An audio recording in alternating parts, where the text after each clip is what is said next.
kreativitas, karya, inovasi, dan solusi mempersiapkan generasi muda yang ahli secara teknologi dan ilmiah sebagai aset bangsa. Kini Koma Indonesia kembali belajar dunia sebagai wujud negeri pemasok dan memasokkan minat selama bersama dalam tadi Elit Indonesia yang menghadirkan para peserta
Bismillahirrahmanirrahim. Assalamualaikum warahmatullahi wabarakatuh.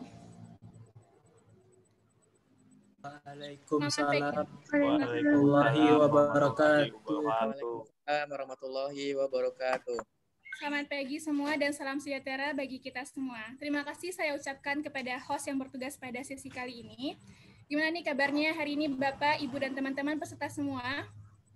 Alhamdulillah sehat luar biasa. Alhamdulillah sehat. Tetap semangat ya, dan semoga dalam keadaan sehat dan diberikan kelancaran untuk aktivitas hari ini.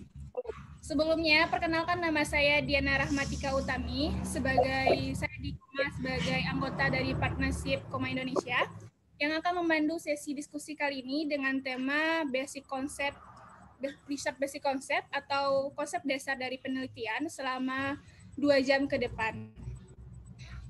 Sebelumnya, kami dari panitia memohon maaf kepada seluruh peserta bahwasannya Bapak Herianto sebagai pemateri hari ini tidak dapat membersamai kita karena beliau ada kepentingan lain. Dan namun Bapak Herianto telah memberikan video serta presentasi untuk kita saksikan bersama.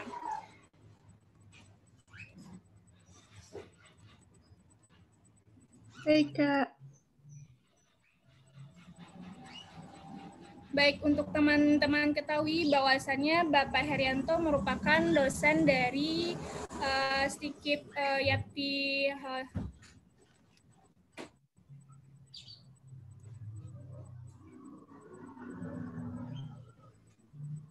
dosen dari STIKIP YAPTI Joneponto, dan beliau merupakan ketua dari ASAAM, dan beliau juga sebagai ketua dari penelitian dan pengabdian dari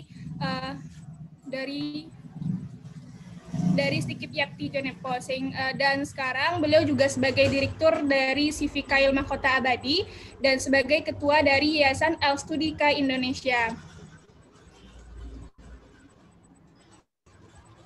Nah, tentunya kita semua sudah tidak sabar menyaksikan video presentasi dan pemaparan dari Bapak Herianto. Namun sebelumnya saya ingin menyampaikan kepada seluruh peserta yang ingin bertanya, silakan langsung ketikkan pertanyaan pada room chat dengan format nama, instansi, dan pertanyaan. Nanti pertanyaan dari peserta akan kita rangkum semua dan akan dijawab oleh Bapak Herianto, serta akan kami kirimkan ke WhatsApp group. Baik, Kak. Baik, tanpa berlama-lama, langsung saja kita dengarkan dan kita saksikan video dari materi Bapak Herianto dengan tema konsep dasar penelitian selama 50 menit kemudian. Selamat menyaksikan.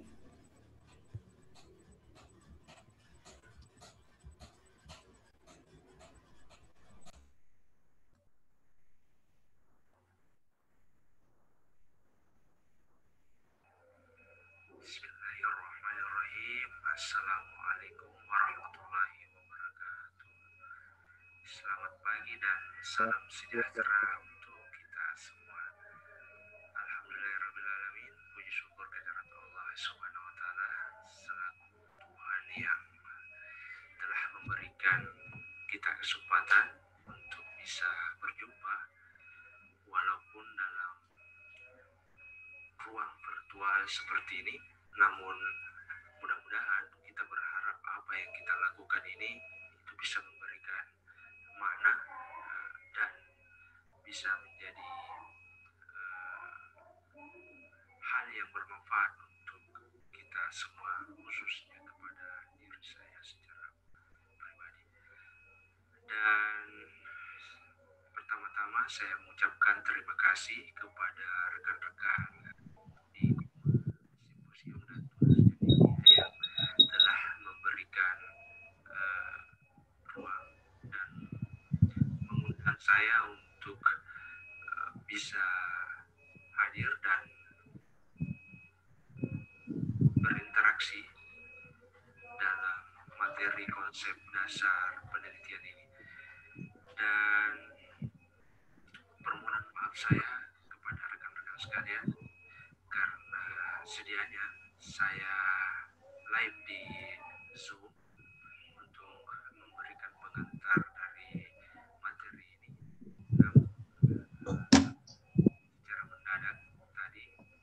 Tadi subuh saya harus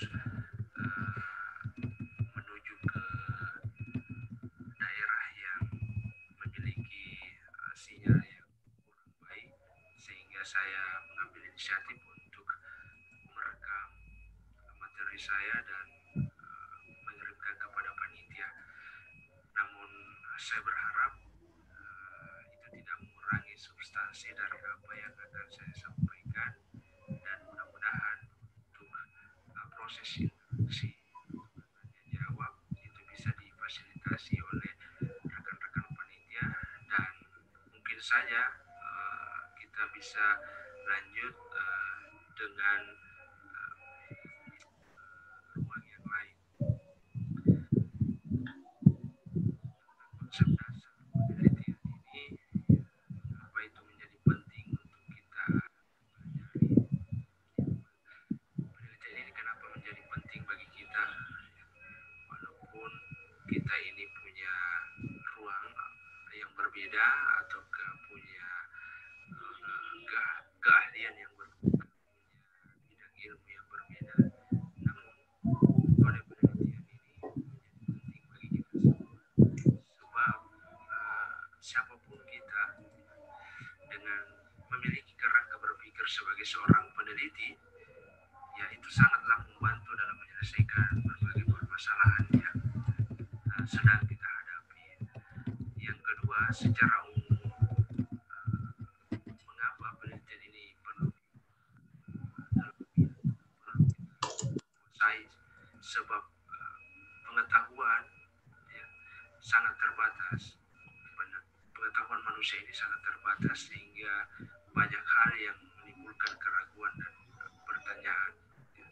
Karena secara alamiah kita sebagai manusia ini punya keingintahuan bertanya, selalu melakukan pengamatan, selalu mempelajari dokumen-dokumen yang kita baca, dan melalui penelitian itu semua terwadahi.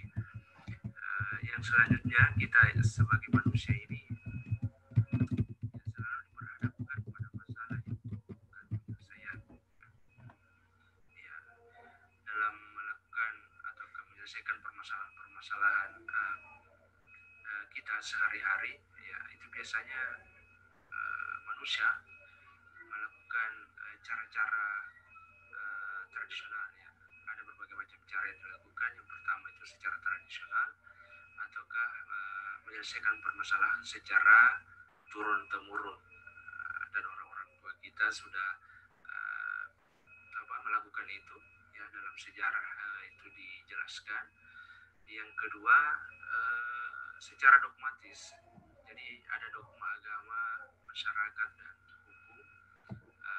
Itu juga menjadi salah satu prinsip atau cara manusia dalam menyelesaikan masalahnya. Yang selanjutnya itu melalui intuisi. Ya, melalui intuisi juga ini menjadi media bagi manusia dalam menyelesaikan masalah. Yang selanjutnya itu secara emosional.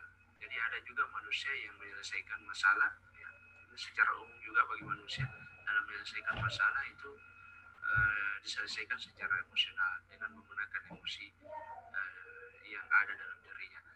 Yang selanjutnya trial dan error. Ya, ini juga salah satu cara bagi manusia dalam menyelesaikan masalahnya.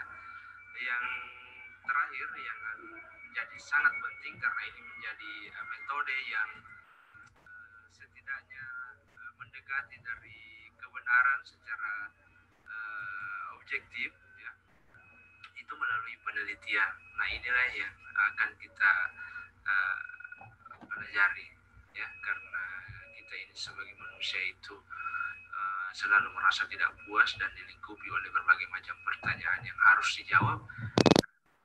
Penelitian ini setidaknya memberi cara manusia untuk menyelesaikan masalahnya dan mendekati kebenaran sesuai dengan panca indera atau seperti kebenaran sesuai tolok ukur dari manusia itu sendiri. Nah, kita lanjut. Apa sih penelitian itu? Ya, jadi penelitian secara umum dalam definisi yaitu mengacu pada pencarian pengetahuan. Ya, jadi penelitian itu adalah proses pencarian pengetahuan. Yang kedua, penelitian itu secara substansi dia ilmiah dan sistematis.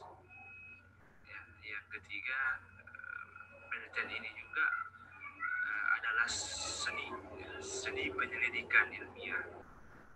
Dan yang keempat, penelitian juga adalah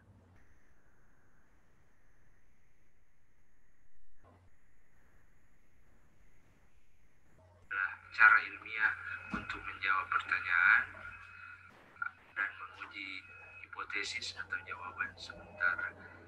Nah, itulah secara ya,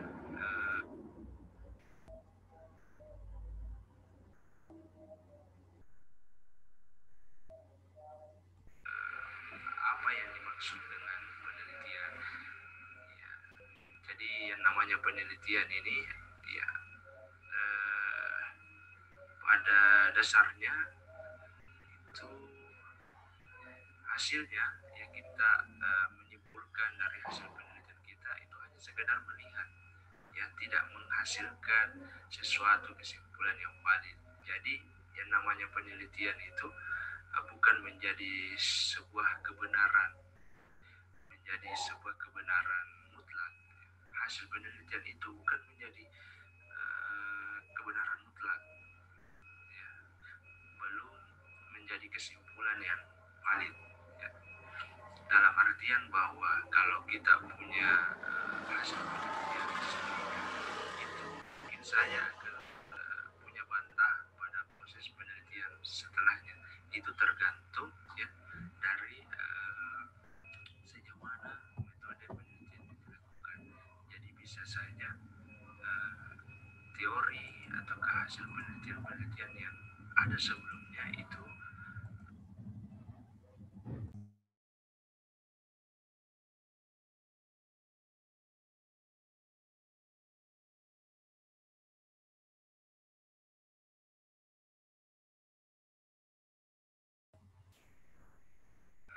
memiliki bantahan ya, pada penelitian selanjutnya. Ya, jadi penelitian ini bukan menjadi sesuatu yang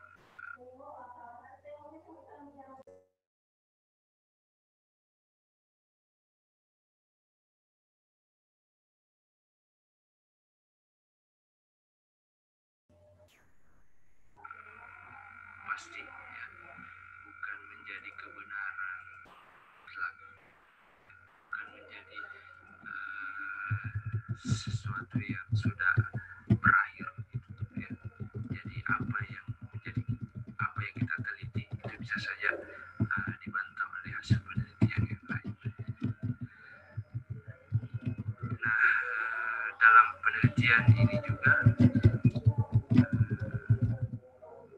tujuan dari penelitian ini ya, yang pertama itu menemukan atau menggali ataukah mengeksplor. Ya, jadi penelitian ini dilakukan untuk yang pertama menemukan atau menggali, yang kedua mengembangkan, dan yang ketiga menguji. Jadi itulah yang jadi 3 tujuan pokok dari yang namanya penelitian. Yang selanjutnya apa gunanya? Ya, jadi penelitian ini perlu kita pelajari karena memiliki 3 poin penting kegunaan ini secara umumnya. Yang pertama, penelitian itu bisa menjadi media untuk mengetahui kebenaran. Yang kedua, media untuk menemukan jawaban atau pertanyaan. Yang ketiga,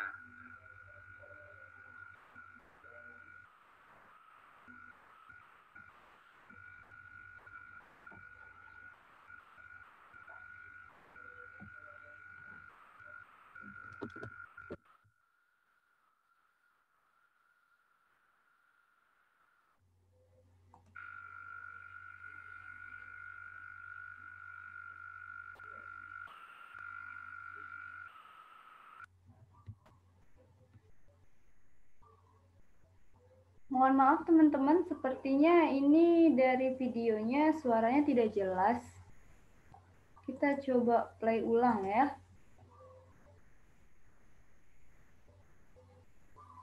Iya, di laptopnya juga tidak jelas. Besar.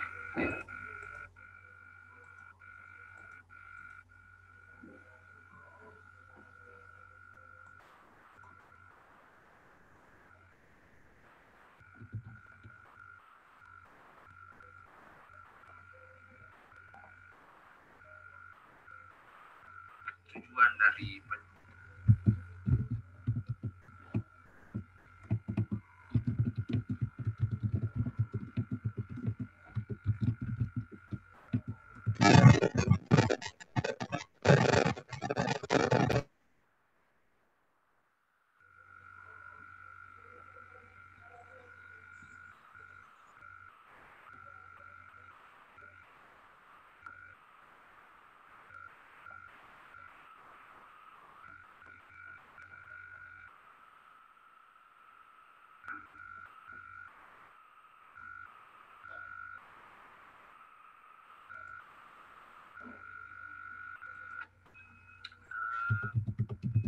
secara praktis juga ini penelitian kita lakukan untuk menghadapi tantangan dalam menyelesaikan masalah.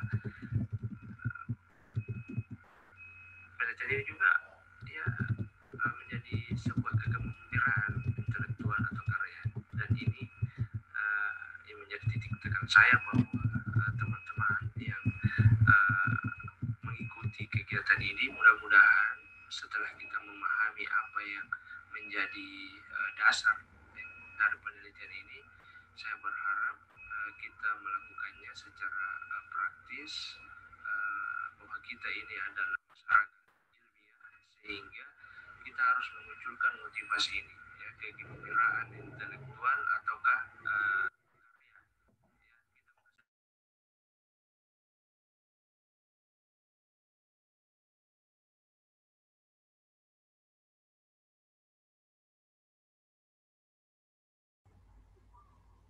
oleh penelitian atau melalui riset yang kita lakukan secara rutin.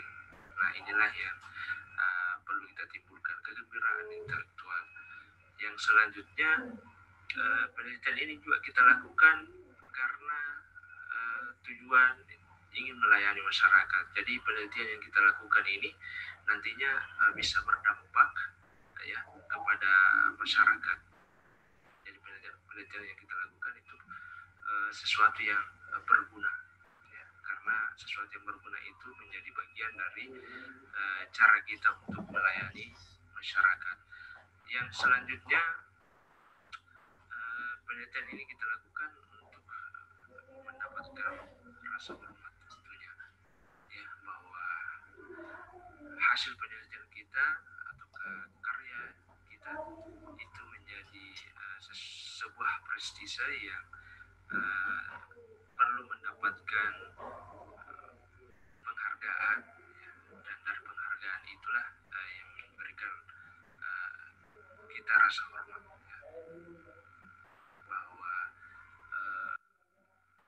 apalagi di era digital ataukah di era revolusi 4.0 ini, kita seperti saya ini yang berbicara sekarang, kalau di era sebelum 4.0 ya kita dipandang itu kalau kita hanya jago berbicara seperti itu, tapi di era 4.0 ya rasa hormat itu bisa dilihat ya melalui tulisan-tulisan ataukah hasil penelitian dari seseorang. Ya, jadi kalau ada orang yang berbicara sini ya bisa langsung dicek Herianto siapa sih, ya, dilihat hasil penelitiannya apa, seperti itu. Dan saya kira saya juga secara pribadi sebagai orang yang baru ya dalam dunia akademik sebagai seorang dosen tentunya masih sangat dasar dan perlu proses-proses penelitian yang lebih banyak lagi, ya. Dan Selanjutnya eh, jenis-jenis penelitian ya. Jadi dalam memahami penelitian ini kita perlu tahu penelitian itu ada banyak jenisnya. Secara umum berdasarkan pendekatan ya, penelitian itu terbagi menjadi dua, yaitu penelitian kuantitatif dan penelitian kualitatif. Berdasarkan fungsinya, penelitian itu terbagi menjadi tiga. Yang pertama penelitian dasar, yang kedua penelitian terapan, dan yang ketiga penelitian evaluatif. Secara tujuan penelitian itu terbagi empat ya. Yang pertama penelitian deskriptif, yang kedua penelitian prediktif,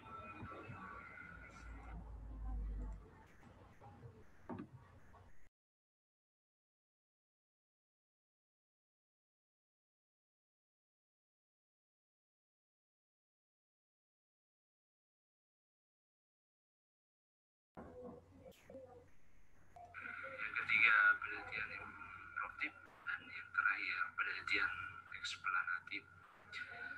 Nah, apa perbedaan dari penelitian kuantitatif dan penelitian kualitatif? Ya, jadi secara umum ini paling sering kita baca, sering kita temui dalam dunia akademik, bahwa ada dua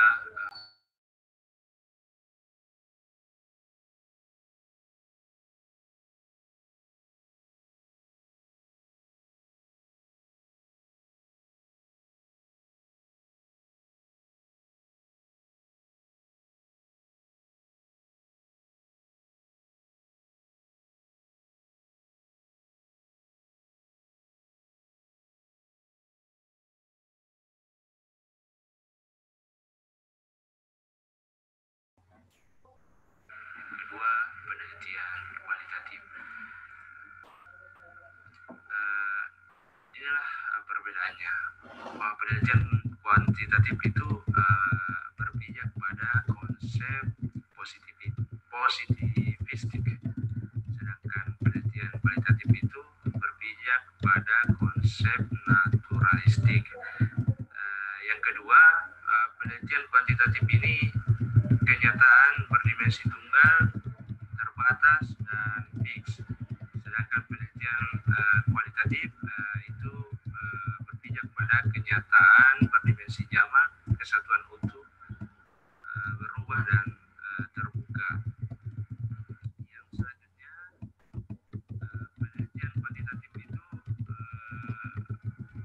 peneliti dengan objek terlepas, ya, peneliti dari luar dengan alat pengukuran standar dan objektif.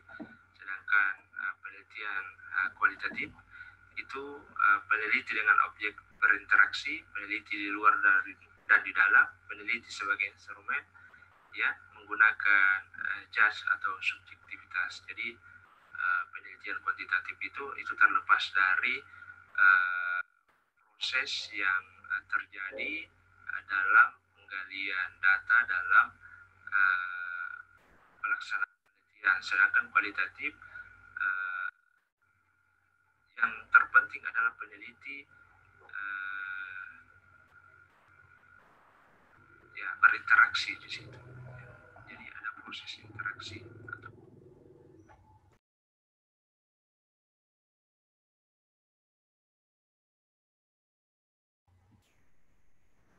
menjadi objek berinteraksi.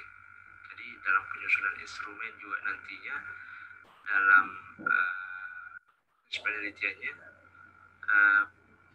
peneliti ya, dalam penelitian kualitatif itu menjadi instrumen penelitian ya. Jadi peneliti menjadi instrumen penelitian itu sendiri dalam penelitian kualitatif. Yang selanjutnya penelitian kuantitatif itu ya setting penelitian buatan dan lepas dari tempat dan waktu. Sedangkan penelitian kualitatif ya setting penelitiannya alamiah dan terkait tempat dan waktu, karena seperti yang saya sampaikan tadi bahwa ada interaksi ya dalam proses pengumpulan data penelitian kualitatif ini, sehingga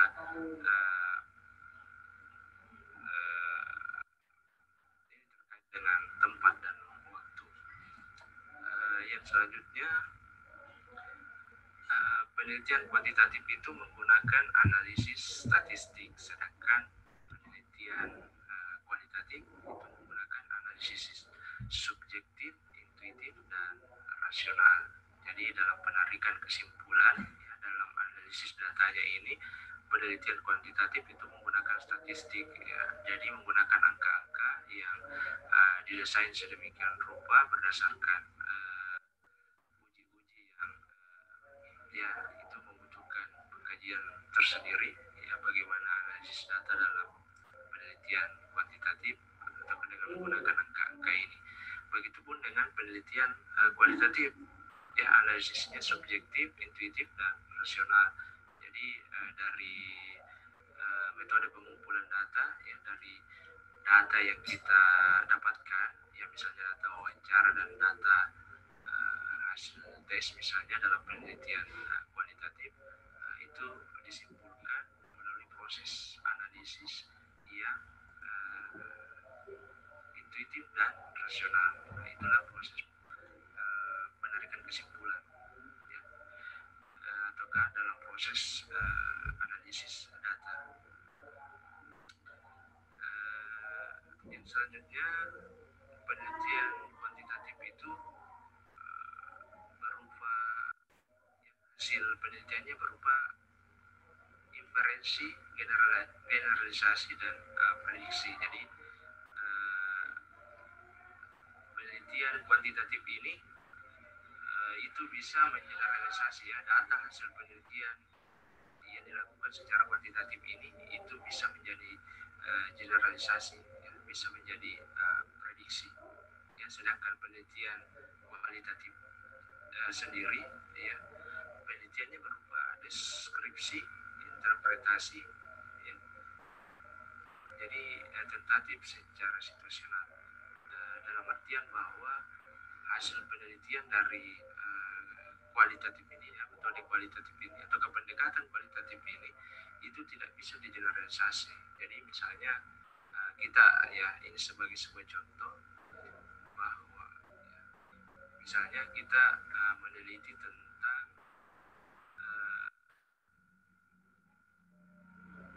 ya, judulnya sama antara penelitian kuantitatif dan kualitatif ini ya. Saya kasih contoh misalnya perbandingan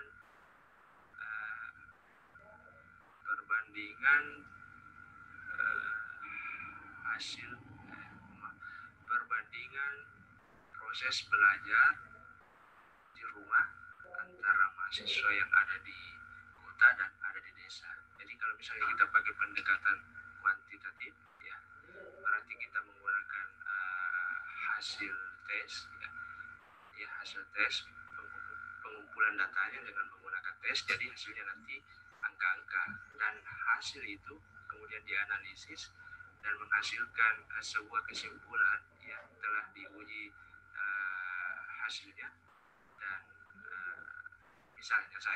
misalnya saja itu menghasilkan data bahwa mahasiswa yang ada di kota memiliki hasil belajar yang lebih tinggi daripada mahasiswa yang ada di ya, desa misalnya ya. Itu dihasilkan dari hasil analisis data yang secara statistik ya, diolah secara statistik. Jadi bisa disimpulkan seperti itu ya. Bisa digeneralisasi. Sedangkan penelitian yang dilakukan secara kualitatif ya, menggunakan hasil wawancara dan seterusnya. Kemudian ya, misalnya kita menggunakan dua instrumen yang berbeda, hasil wawancara dan hasil tes. Untuk pendekatan kualitatif kita hanya mampu mendeskripsikan ya, dari ya, jadi subjeknya terbatas ya, misalnya hanya 2 orang ataukah 4 orang masing-masing, 2 orang dari kota dan 2 orang dari desa ya. Keempatnya ya, diwawancarai ya, dan dari hasil wawancara tersebut didasari dengan hasil wawancara dari gurunya misalnya, itu kemudian simpulkan. Kita simpulkan dan kesimpulan tersebut itu tidak bisa menjadi generalisasi untuk mahasiswa yang lain, karena dalam penelitian kualitatif ini itu hanya mendeskripsikan, ya eksploratif, bukan generalisasi. Ya, jadi itu yang menjadi perbedaan antara penelitian kuantitatif dan kualitatif. Yang selanjutnya, sesuai dengan apa yang saya sampaikan tadi, bahwa dalam jenis penelitian itu ada penelitian dasar, ada penelitian terapan, dan ada penelitian evaluatif. Perbedaannya di mana? Ya, dari bidang penelitian yang dilakukan, penelitian dasar itu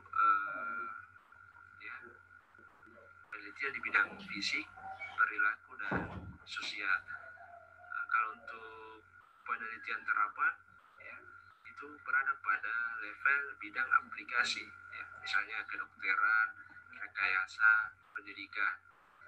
Dan penelitian evaluatif, yaitu pelaksanaan berbagai macam program pada berbagai institusi. Itu untuk bidang penelitian.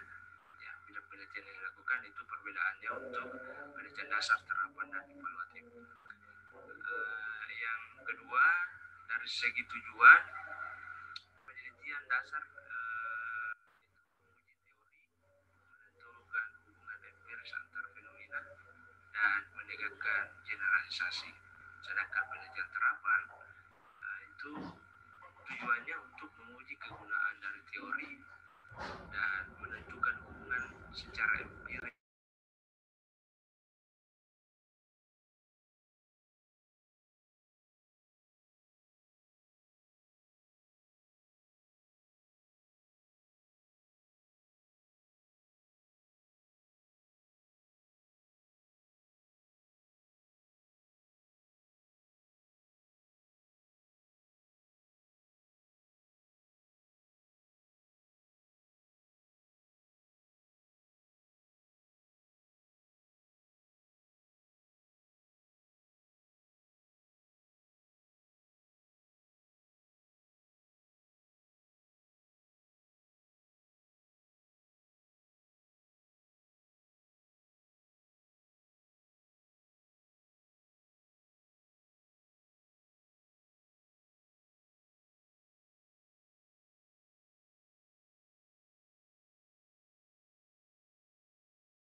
Sedangkan penelitian evaluatif tujuannya adalah mengukur manfaat dan kelayakan dari program.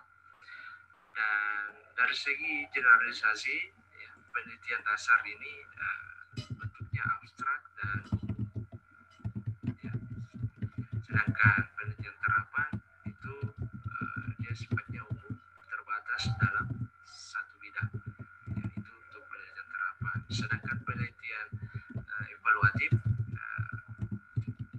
generalisasinya ya spesifik dalam aspek tertentu.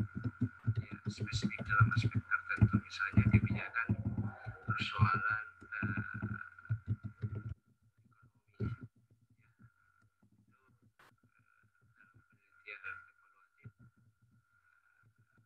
generalisasinya. Dan yang terakhir, dalam penggunaan hasil penelitian dasar itu memperluas pengetahuan ilmiah dan prinsip-prinsip dasar, ya, meningkatkan metodologi.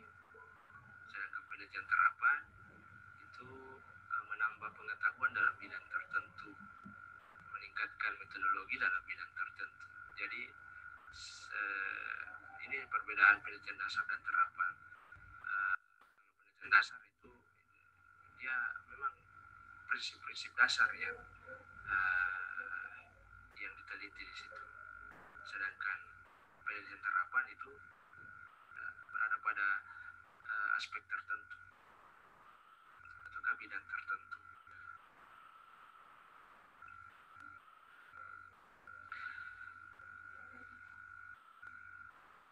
Ya, ini yang menjadi peta dari sifat dasar dari siklus metode penelitian. Ya, jadi misalnya kita menemukan sebuah masalah atau fakta, ya, dari fakta tersebut kita induksi, ya, proses pertama dari masalah yang kita dapatkan itu di dideskripsikan secara menggunakan penalaran secara induktif, ya, dari masalah yang ada itu kemudian dibandingkan dengan teori, ya, yang kita temukan tentang fakta yang terkait, ya, dan dari bab 1, bab 2, ya, dari adanya masalah kemudian disandingkan dengan teori yang ada, ya, itu adalah proses induksi. Nah, yang selanjutnya deduksi, ya, ini sudah terkait pada proses ataukah metode penelitiannya ataukah dari hasil penelitiannya. Jadi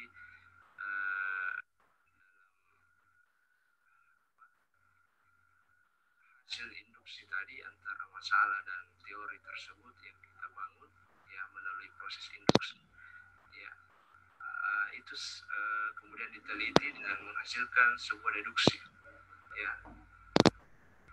konsekuensi, ya. Jadi dari metode penelitian itu kita penjelasannya nanti itu dari umum ke khusus, ya. Dan yang selanjutnya verifikasi atau menghasilkan fakta baru. Jadi dari proses tadi, dari masalah ke teori sampai kepada metode penelitian, itu hasilnya menghasilkan fakta yang baru. Ya, jadi suatu hasil penelitian tidak akan pernah menjadi hasil final yang mutlak seperti yang saya bahasakan tadi. Nah, hasil dari suatu penelitian, ya, itu harus tunduk pada penelitian berikutnya ketika data baru mampu membantah kebenaran data sebelumnya. Jadi mudah-mudahan kita bisa memahami itu, ya, bahwa misalnya ada sebuah hasil penelitian, namun kita ini sebagai peneliti, ya, berpikir bahwa sepertinya ada masalah dalam hasil penelitian ini. Ada pertanyaan yang muncul di situ. Nah, dari rasa penasaran itu, ya, kita mencoba untuk menggali ataukah menghasilkan fakta yang baru. Ya, untuk menghasilkan fakta yang baru itu tentunya kita harus membangun kerangka secara ilmiah dan metode penelitian secara ilmiah untuk menghasilkan fakta tersebut. Jadi setelah kita melakukan penelitian, ya, misalnya fakta yang kita ragukan tadi itu hasilnya punya fakta yang baru, ya, bisa saja faktanya hasil penelitian kita itu mendukung dari fakta yang lama, ataukah fakta baru yang kita temukan itu bisa saja membantah fakta yang lama. Jadi seperti itu. Nah, bagaimana tahapannya? Ya, dalam penelitian, misalnya saja dalam skripsi misalnya yang paling umum ini untuk S1, biasanya kita menyusun sebuah skripsi itu dari bab 1, bab 2, bab 3 sampai bab 5, ya. Itu juga menjelaskan tentang tahapan dari penelitian, ya. Secara umum ini tahapannya, ya, dalam sebuah penelitian. Yang pertama, formulasi masalah riset atau research problem. Jadi dalam sebuah penelitian yang paling pertama yang harus ada, yang perlu kita eksplor adalah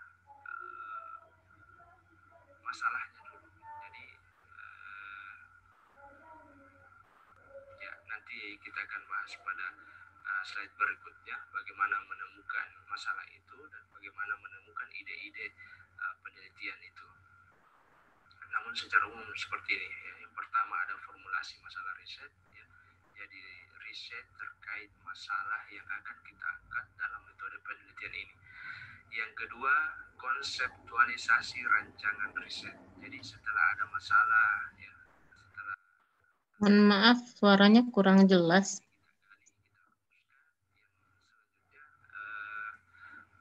masalah tersebut itu didukung oleh penjelasan dari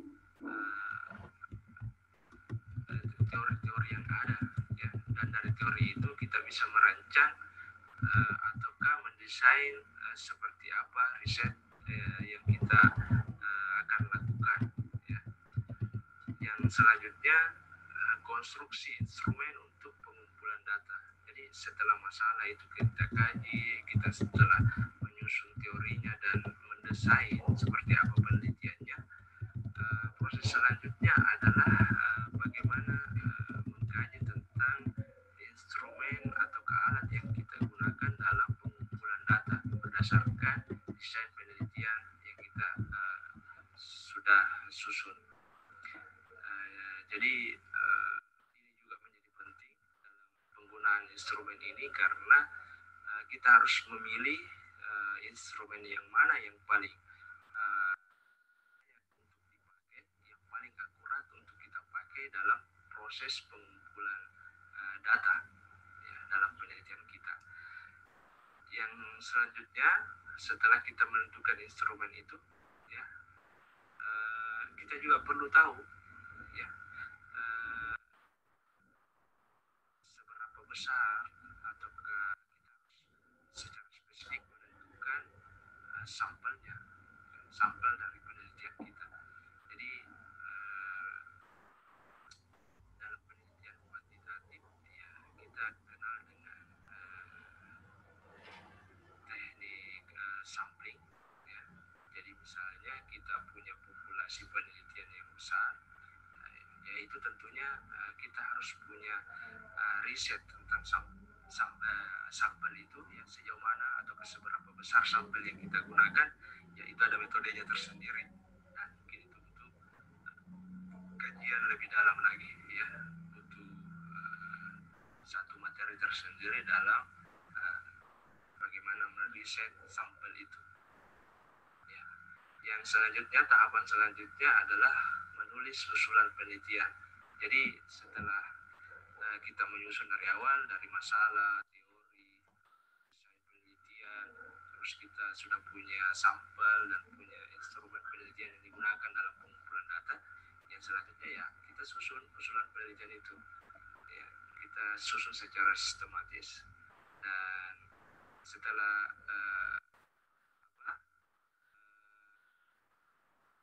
penelitian itu ya kita susun, kita tuliskan, tahapan selanjutnya adalah proses pengumpulan data ya.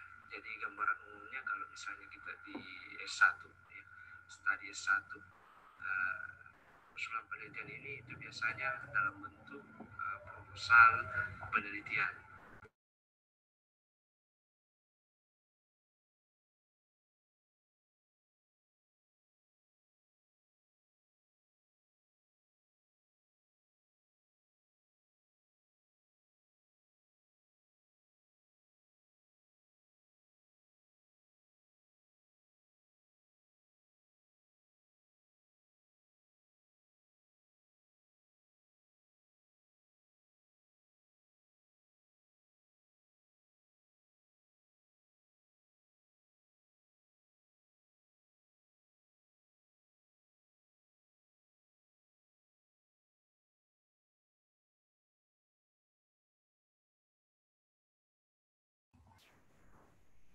Itu tahapan selanjutnya adalah tentunya pengumpulan data di lapangan, tergantung pendekatan penelitian yang mana yang kita gunakan.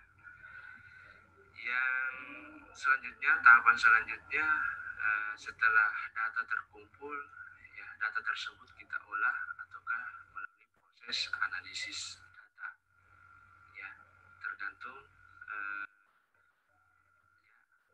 analisis data ini bergantung pada pendekatan penelitiannya, kualitatif atau kuantitatif. Dan yang terakhir adalah penulisan laporan riset. Jadi kita tidak sekedar menghasilkan data-data dari hasil analisis data itu, tapi data-data itu kemudian kita konstruk, ya, kita tarik kesimpulannya, ya, dan kita tuliskan keseluruhannya, ya, dari proses awal sampai kepada kita menarik kesimpulan dari hasil penelitian. Kita tuliskan secara sistematis, dan untuk metode penulisan itu pada materi-materi selanjutnya akan kita pelajari.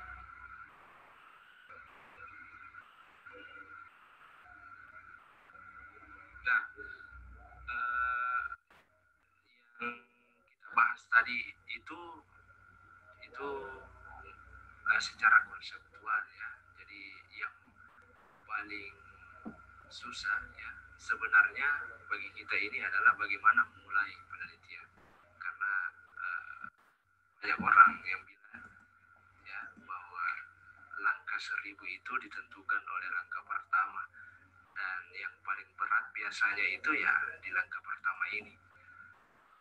Bagaimana memulai penelitian? Jadi kita perlu tahu bahwa penelitian ini seperti yang kita sudah bahas sebelumnya, bahwa penelitian itu berawal dari rasa ingin tahu atas sebuah masalah atau fenomena yang membutuhkan jawaban melalui pembuktian secara ilmiah.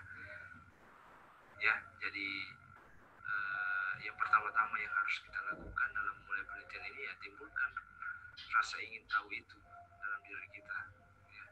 Jadi misalnya kita nih sebagai seorang guru misalnya di dunia pendidikan ini, ya, di bidang pendidikan, menjadi seorang guru tentunya kita tidak sekedar mengajar di dalam kelas, tetapi kita harus selalu menimbulkan rasa ingin tahu, ya, tentang masalah-masalah yang terjadi. Kenapa sih masalah itu terjadi?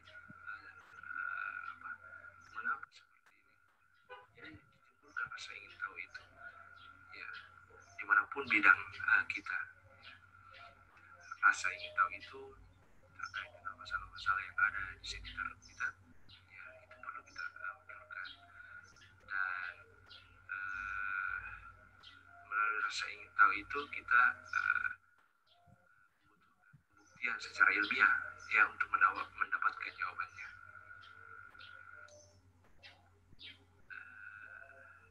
Yang selanjutnya terkait rasa ingin tahu itu, tentunya kita harus menyusun sebuah ide atau spesifikasi dari topik penelitian yang akan kita angkat, ya. Jadi idenya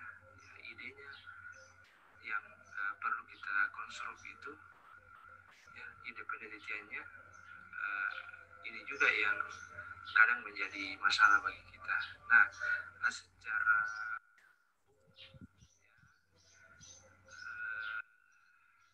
3 poin yang sempat saya tuliskan ini, bagaimana menggali ataukah menemukan ide penelitian.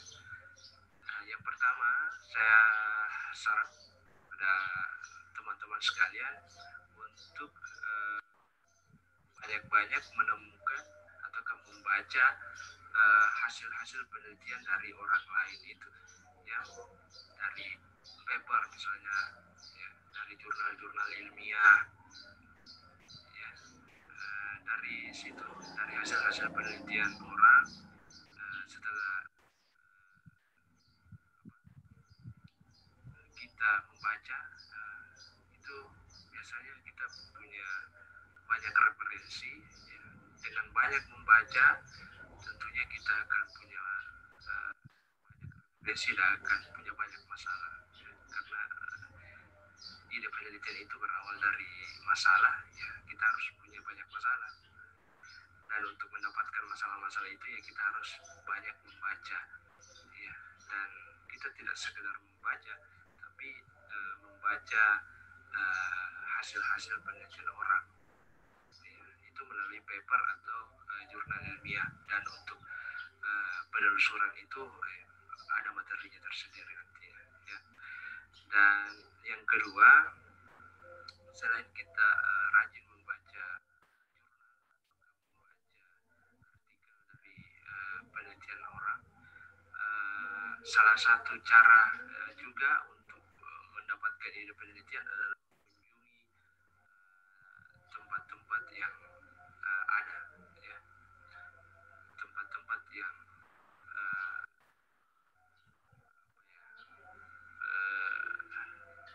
di luar. Misalnya teman-teman ini ada di Sumatera misalnya ya, jalan-jalanlah ke Sulawesi, jalan-jalanlah ke Kalimantan, ke Papua ya. Dari kunjungan-kunjungan tersebut itu menjadi salah satu media untuk bagaimana masalah atau ide penelitian ya, karena mungkin saja di lingkungan teman-teman itu berbeda dengan lingkungan atau keadaan di tempat lain. Jadi mengunjungi tempat itu bisa menjadi media untuk kita menggali ide-ide penelitian ya. Jadi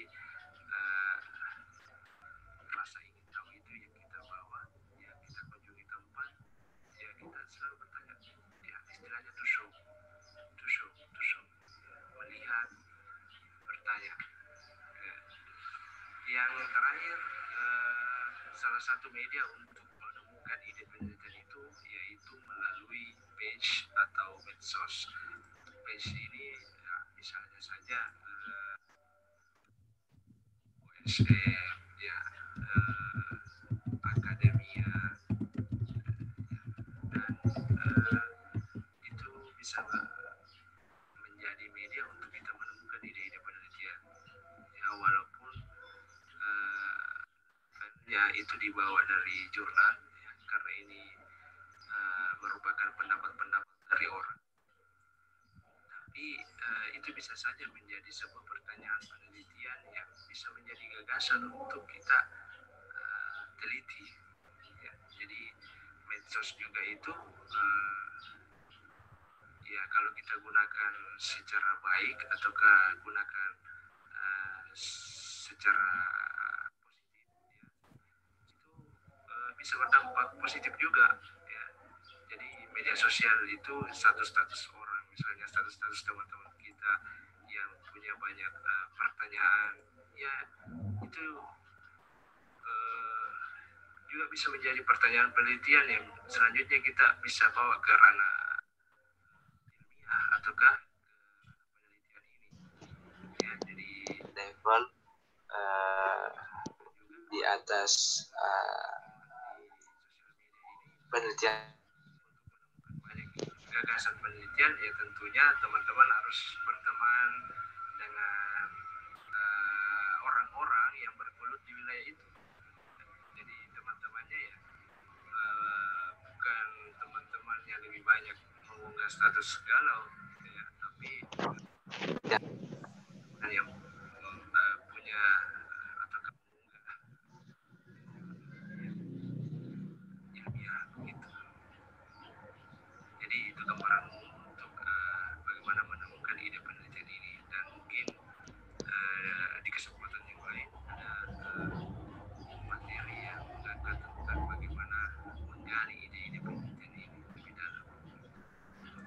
Nah, yang terakhir yang perlu saya sampaikan ke teman-teman sekalian bahwa apa yang kita dapatkan ya di dalam perkuliahan di satu misalnya ya, sebagai penelitian dasar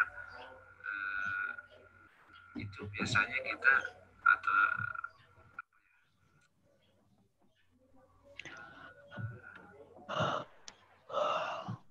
sampai pada level bagaimana membuktikan ya, bagaimana membantah sebuah teori.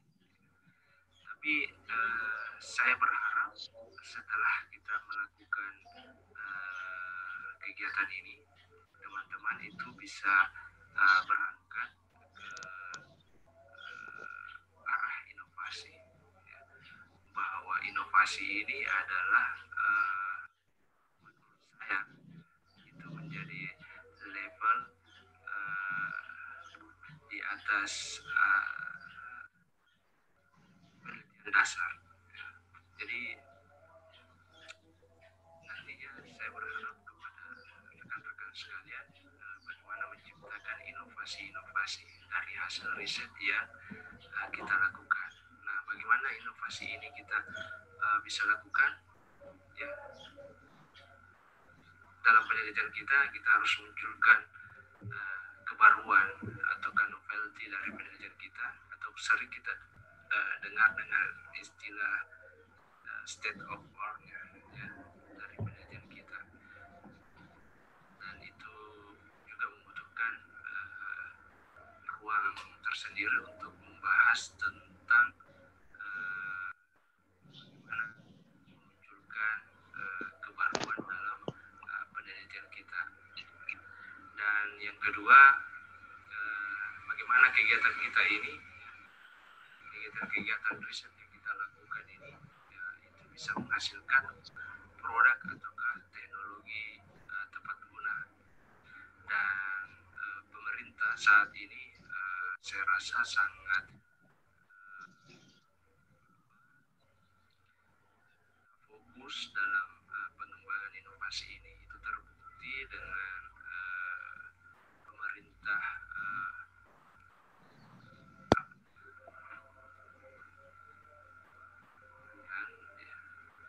ataukah punya kementerian khusus tentang riset ini ya. Dan banyak program-program inovasi yang saya lihat dibuat oleh pemerintah untuk pengembangan inovasi ini.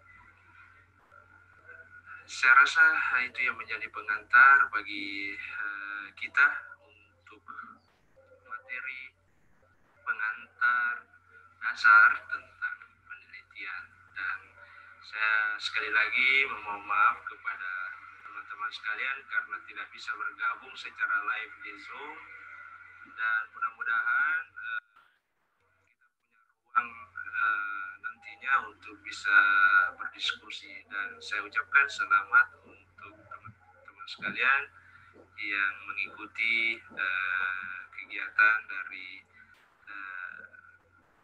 KOMA, Simposium, dan Tunas Cendekia ini. Selamat mengikuti materi selanjutnya, dan saya kembalikan. Billahi taufiq wal hidayah. Assalamualaikum warahmatullahi wabarakatuh. Waalaikumsalam warahmatullahi wabarakatuh. Baik, terima kasih kepada panitia yang telah memutarkan video dari presentasi Bapak Herianto, dan terima kasih kepada Bapak Herianto telah memberi pemaparan materi yang sangat luar biasa pada hari ini, dan tentunya membuka wawasan kita bersama tentang konsep dasar dari penelitian. Dan kami dari panitia memohon maaf sebesar-besarnya atas ketidaknyamanan dari pemutaran video tersebut. Namun untuk solusinya peserta dapat mengakses link video tersebut yang mudah dikirim dari panitia tadi. Nah, selanjutnya kita untuk menggantikan sesi tanya jawab, kita akan menggantikan dengan sesi diskusi interaktif. Jadi untuk peserta tercepat, 3 peserta tercepat yang ingin menyimpulkan diskusi tadi diperbolehkan dengan menggunakan raise hand di kolom chat. Jadi kami dari panitia memberikan kesempatan kepada peserta untuk menyimpulkan dari materi Bapak Herianto tadi dengan 3 peserta tercepat.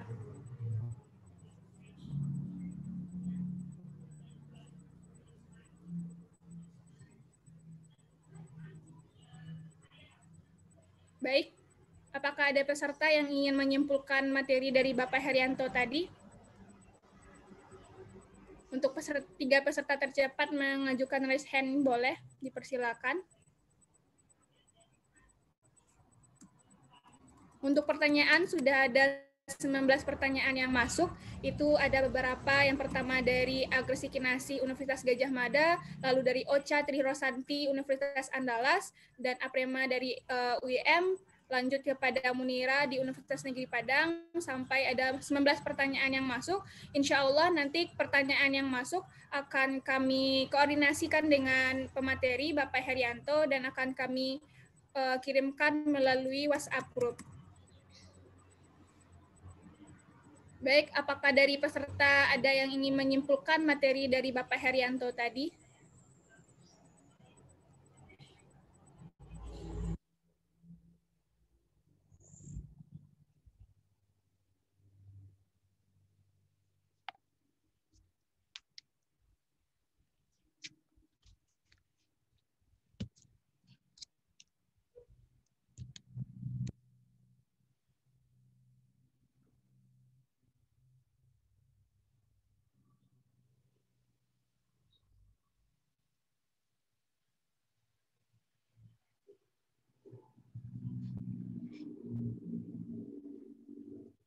Boleh ini dari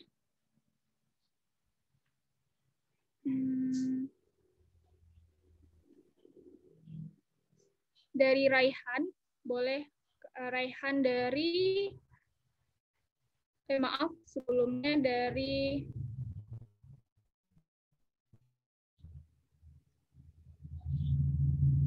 Anggi Resti. Boleh Anggi Resti menghidupkan kameranya dan di-unmute suaranya. Bismillahirrahmanirrahim. Apakah suara saya terdengar? Terdengar, Pak. Boleh dipersilakan untuk menyimpulkan. Jadi sebelumnya saya ingin menyimpulkan tentang konsep dasar penelitian yang disampaikan oleh Bapak Herianto sebagai pemateri. Oh, ya. Sebelumnya perkenalkan dulu, nama saya Anggi Resti Kinasih. Saya dari Fakultas Biologi Universitas Gadjah Mada. Pada materi kali ini, hal-hal yang saya tangkap itu adalah penelitian itu dilakukan dengan tujuan untuk mengetahui kebenaran, menemukan jawaban, dan secara eksploratif, formulatif, dan secara deskriptif, diagnosis, dan untuk menguji hipotesis. Lalu selanjutnya ada beberapa jenis penelitian, yaitu penelitian kuantitatif dan penelitian kualitatif berdasarkan cara mendapatkan hasil penelitian.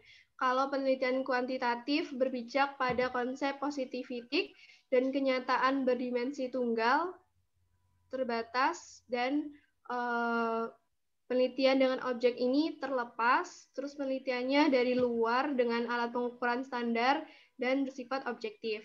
Lalu analisis yang digunakan pada penelitian kuantitatif itu adalah analisis statistik dengan hasil penelitian berupa inferensi, generalisasi, dan prediksi. Lalu selanjutnya penelitian kualitatif. Bedanya dengan penelitian kuantitatif adalah pada penelitian kualitatif ini berpijak pada konsep naturalistik atau lebih pada kenyataan yang berdimensi jamak dan kesatuan utuh dan terbuka. Lalu setting penelitiannya ini bersifat alamiah, yaitu memakai tempat dan juga waktu, dan analisisnya bersifat subjektif, intuitif, dan rasional. Dan hasil penelitiannya berupa deskripsi dan interpretasi tentatif situasional. Lalu berdasarkan jenis-jenis bidang yang diteliti itu ada penelitian dasar, penelitian terapan, dan penelitian evaluatif. Kalau penelitian dasar itu sendiri meneliti bidang fisik, perilaku, dan sosial, sedangkan terapan menguji kegunaan teori, hubungan empiris, dan generalisasi pada bidang terapan, seperti kedokteran, dan lain-lain. Lalu kalau penelitian evaluatif berguna untuk mengukur manfaat dan kelayakan program, dan pada saat penelitian, hasil dari suatu penelitian itu harus tunduk pada penelitian berikutnya ketika data baru mampu membantah kebenaran data sebelumnya.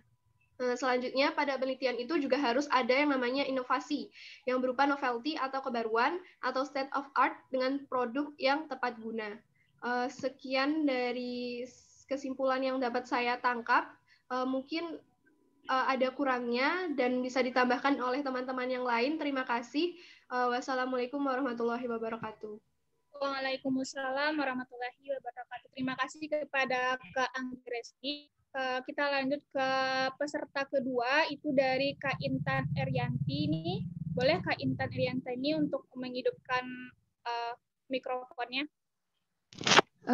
Bismillahirrahmanirrahim. Assalamualaikum warahmatullahi wabarakatuh. Waalaikumsalam. Jelas nggak Kak suaranya? Udah. Oke. Di sini materinya itu kita membahas tentang basicnya dari penelitian. Oh ya, perkenalkan saya Intan Eriantini dari Universitas Muhammadiyah Surakarta. Saya berasal dari Palembang.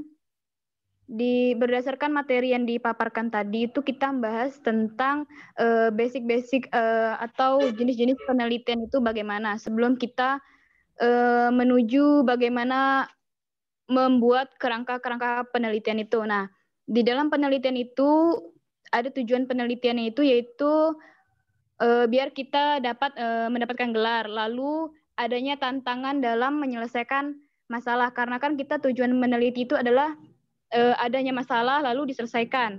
Setelah itu mendapatkan kegembiraan atau mendapatkan karya. Karena kalau kita udah nulis penelitian otomatis kita bisa mempublishnya dan itu sudah bisa masuk ke dalam CV kita.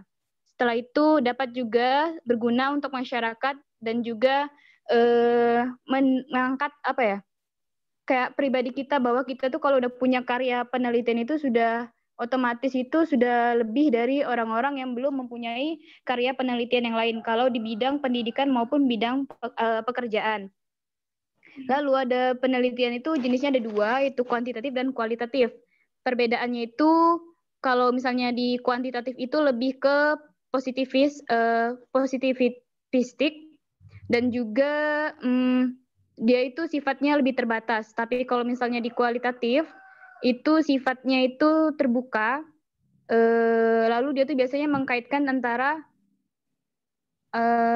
penelitian alamiahnya terkait dengan tempat dan waktu kalau kualitatif. Namun kalau misalnya kuantitatif itu lebih ke dia tidak menjelaskan tempat dan waktu. Misalnya tuh kayak kalau misalnya di kualitatif itu ada kayak misalnya judulnya apa lalu dikasih SMP apa lalu ada tahun berapa pada tahun berapa. Nah, kalau di kuantitatif itu dia tidak mengspesifikkan tempat dan waktunya. Lalu hasil penelitian di kuantitatif itu lebih ke prediksi, hipotesisnya itu lebih prediksi dan juga kalau kualitatif itu lebih ke situasional. Setelah itu yang saya pahamin tadi ada sifat dasarnya. Siklus dari penelitian itu biasanya lebih ke dari fakta dulu, lalu adanya teori. Setelah adanya teori itu ada konsekuensi ataupun deduksinya. Dia materi-materinya apa aja setelah teori tadi. Lalu setelah itu baru kita menghasilkan fakta baru. Itu tadi siklus penelitiannya. Nah, setelah itu ada tahap-tahapnya. Kita juga bisa membuat dari latar belakang masalahnya dulu, lalu kita mengkonsep bagaimana riset ini akan dibuat. Kayak misalnya kita membuat proposal skripsinya itu dari latar belakang, teori-teorinya, lalu pengumpulan datanya bagaimana, sampelnya menggunakan sampel apa, analisis datanya, itu menggunakan bagaimana, dan juga bisa penulisan laporan riset. Di dalam penelitian itu kita juga dapat menemukan ide-ide baru, dan tadi ditambahkan juga di terakhir itu kalau kita bisa inovasi, yaitu kayak diusahakan itu memiliki sifat inovasi untuk memperbarui penelitian-penelitian sebelumnya, karena kan di dalam penelitian itu ada keterkaitan penelitian sebelumnya dengan penelitian yang akan kita lakukan. Gitu, Kak. Terima kasih. Wassalamualaikum warahmatullahi wabarakatuh. Baik, terima kasih Kak Intan sudah menyimpulkan pemaparan materi dari Pak Herianto tadi. Terakhir dari Kak Niken Faradila, boleh Kak Niken Faradila diperkenalkan diri dan simpulkan materi dari Pak Herianto. Ya, bismillahirrahmanirrahim. Suara saya terdengar, Kak? Ada. Ada. Ya, bismillah. Perkenalkan, nama saya Niken Faradila. Saya dari UIN Syarif Hidayatullah Jakarta. Kayaknya tadi teman-teman yang tadi udah menyimpulkan secara menyeluruh ya Kak. Nah, karena saya tidak ingin berpanjang-panjang, dan ini tuh kita sekarang sesi 1 ini kita membahas tentang masih dasar ya, masih basic. Dan di sini rasanya tadi saya sudah mendengar semua sudah disampaikan oleh dua teman yang tadi, tapi ada yang belum tersampaikan. Poin yang paling pertama yaitu poin kenapa sih gitu, kenapa kita harus mempelajari atau belajar penelitian kayak gitu. Nah, di situ tadi di presentasinya itu ada 3 poin. Nah, yang pertama itu karena manusia memiliki curiosity atau rasa keingintahuan. Nah, itu bisa diungkapkan dengan cara bertanya, kemudian melalui pengamatan, terus melalui membaca dokumen seperti itu. Nah, kemudian poin yang kedua itu manusia selalu dihadapkan dengan masalah yang membutuhkan penyelesaian. Nah, penyelesaian ini seperti contohnya melalui penelitian, kemudian melalui intuisi atau secara emosional, dan yang lain-lain. Nah, kemudian ada 3 poin yang terakhir itu adalah manusia selalu memiliki rasa tidak puas terhadap dirinya gitu, atas apa yang telah dia capai.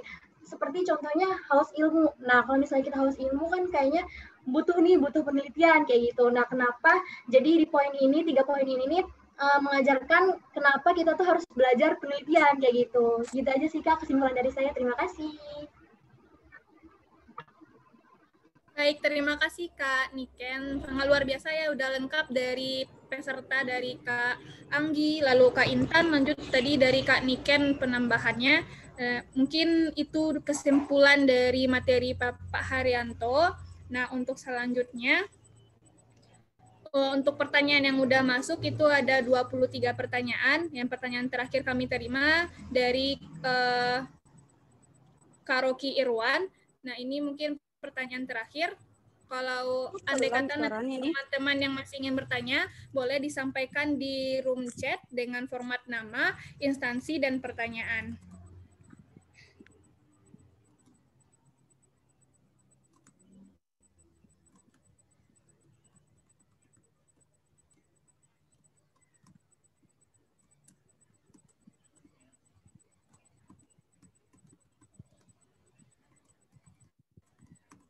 Baik, sepertinya masih tidak ada pertanyaan yang masuk lagi, maka dari itu saat tidak terasa kita telah tiba di penghujung sesi siang ini. Terima kasih untuk semua pertanyaan yang telah diajukan, dan untuk semua pertanyaan akan kami koordinasi dengan Bapak Herianto pada kesempatan lain, atau jika tidak memungkinkan pertanyaan peserta WCS 2020 akan kami koordinasi dengan dikirimkan melalui WhatsApp group. Alhamdulillahirrabbilalamin, sekian sesi pertama pada hari ini. Semoga kita semua dapat memulai menulis dan mengimplikasikan ilmu dan wawasan yang telah kita dapatkan dari sesi saat ini. Dan terima kasih untuk seluruh peserta WCS 2020 yang sangat antusias dan masih bertahan mulai dari awal sampai hari ini. Dan jangan lupa kita akan lanjut nanti di sesi kedua pada hari ini jam 1:30, dan peserta boleh masuk di jam 1. Mohon maaf dari saya selaku moderator dan dari seluruh tim yang bertugas atas kesalahan dan kekurangan pada sesi ini, dan sampai jumpa pada sesi berikutnya. Saya sudahi. Assalamualaikum warahmatullahi wabarakatuh. Waalaikumsalam warahmatullahi wabarakatuh. Sebelumnya kita semua sebelum meninggalkan Zoom, kita akan melakukan sesi dokumentasi. Oleh karena itu diharapkan kepada seluruh peserta untuk menghidupkan kameranya.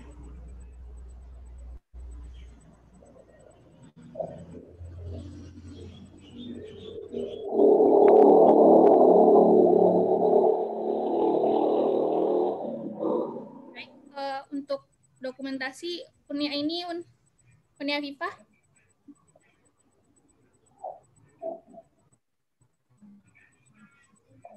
Ya, oke. Silakan. Oke. Kita mulai ya. Ini ada 4 layar. Kita mulai di layar pertama. Jadi ditahan dulu senyumnya ya teman-teman. Hitung dulu 1, 2, 3. Baik, di layar kedua. 1, 2, 3. Di Di layar ketiga, 3, 2, 1. Di layar terakhir, 1, 2, 3. Baik, terima kasih untuk seluruh peserta WCS 2020. Diingatkan kembali, nanti kita bertemu di sesi kedua pada hari ini jam 1:30 dan teman-teman bisa masuk dari jam 1.